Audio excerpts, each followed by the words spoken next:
नमस्कार. श्री स्वामी समर्थ. नवदुर्गेमधलं 8वं रूप हे महागौरी म्हणजे दुर्गा देवीला समर्पित केलं जातं. तर आज आपण ह्या दुर्गा देवीची माहिती बघणार आहोत. त्याआधी मला तुम्हाला एक अगदी आवर्जून सांगावंसं वाटतं की अष्टमीला बऱ्याच जणांकडे घरी हवन असतं किंवा बऱ्याच मंदिरांमध्येही हवन केलं जातं. बऱ्याच वेळा मला असं आढळून आलं, मला निदर्शनास आलं की हे हवन तुम्ही तुमच्या पद्धतीने तुमच्या घरच्या घरी तुम्ही हे हवन करू शकता असं मला आढळलं. तर खरंच हे इतकं सोपं आहे का? तर हे मी तुम्हाला अगदी थोडक्यात सांगू इच्छिते. कारण कसं आहे, जेव्हा आपण एखादी गोष्ट करतो म्हणजे हवन जेव्हा आपण करतो तर त्या हवनामध्ये ती जी देवता आहे तर ती तिथं प्रत्यक्षात प्रकटलेली असते आणि त्या देवी देवतांबरोबर इतर शक्तीही तिथं आलेल्या असतात. मग हे सगळं सहन करायची आपल्यात ताकद आहे का? त्यामुळं कधीही आपण जेव्हा हवन करायचं आहे तेव्हा तुम्ही करू शकता. अगदी काही हरकत नाही आहे घरच्या घरी करायला. पण मग ही शक्ती जी कुठलीही शक्ती असेल, मग देवीची असेल, देवाची असेल किंवा इतर शक्ती, वाईट शक्ती असेल, तर ते हे सगळं सहन करायची आपल्यात ताकद आहे का? पहिली गोष्ट. दुसरी गोष्ट म्हणजे हवन करताना त्या हवनाची रचना कशी करायची किंवा त्या हवनाची सामग्री काय आहे, त्यांचे मंत्र काय आहेत, मग त्या मंत्राचे उच्चार आपल्याला येत आहेत का? हे जर सगळं येत असेल तर तुम्ही नक्कीच घरी हवन करू शकता. पण समजा हे तुम्हाला येत नाही आहे, पण तुम्हाला हवन करायची इच्छा आहे, तर तुम्ही एखाद्या ब्राह्मणांना बोलवा, एखाद्या गुरुजींना बोलवा आणि हे हवन करून घ्या. मी हे का सांगते, कारण पूर्वी आपल्याला माहिती आहे की ऋषी जे होते तर त्यांना कुठलाही वर प्राप्त करायचं असेल किंवा कुठल्याही देवतेचं आवाहन त्यांना करायचं असेल तर पूर्वी हवन हे अगदी महत्त्वाचं मानलं जायचं. म्हणजे बघा ना, ऋषी जेव्हा कुठलेही ऋषीमुनी जेव्हा हवन करायचे तर ते जे असुर होते तर त्या यज्ञामध्ये विघ्न आणायचे आणि ते मोडून काढायचे. कारण त्यांना माहिती होतं की जेव्हा हे ऋषीमुनी एखादा हवन करतात तर तेव्हा ती देवता प्रत्यक्ष तिथं प्रकट होते आणि त्यांना पाहिजे तो वर देतात, त्यांना ती ऊर्जा देतात. आणि म्हणून ते जे असुर होते तर ते होऊन द्यायचे नाही हवन.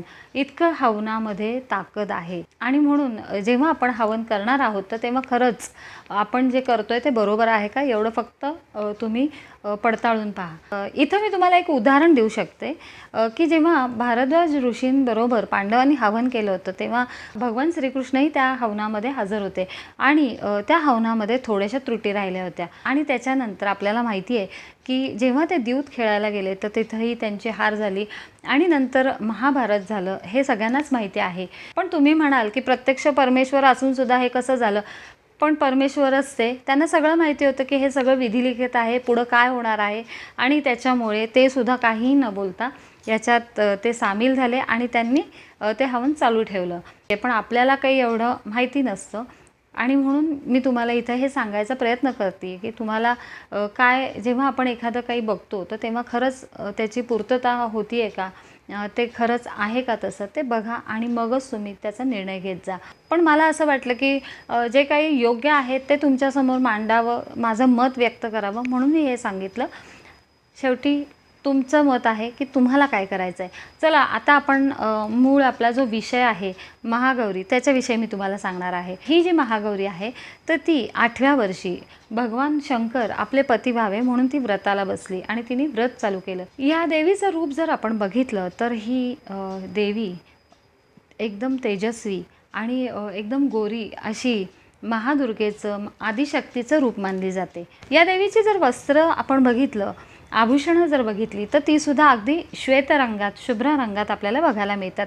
या देवीचं वाहन जे आहे तर ते बैल आणि सिंह ही 2 वाहनं आहेत तिची.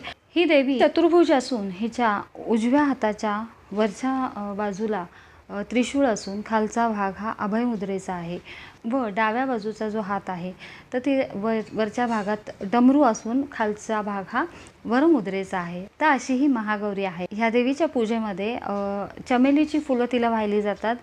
त्याचबरोबर प्रसादामध्ये खडीसाखर किंवा चणे, नारळ असं तिला अर्पण केलं जातं. याच्यापैकी कुठलाही प्रसाद तुम्ही दाखवू शकता.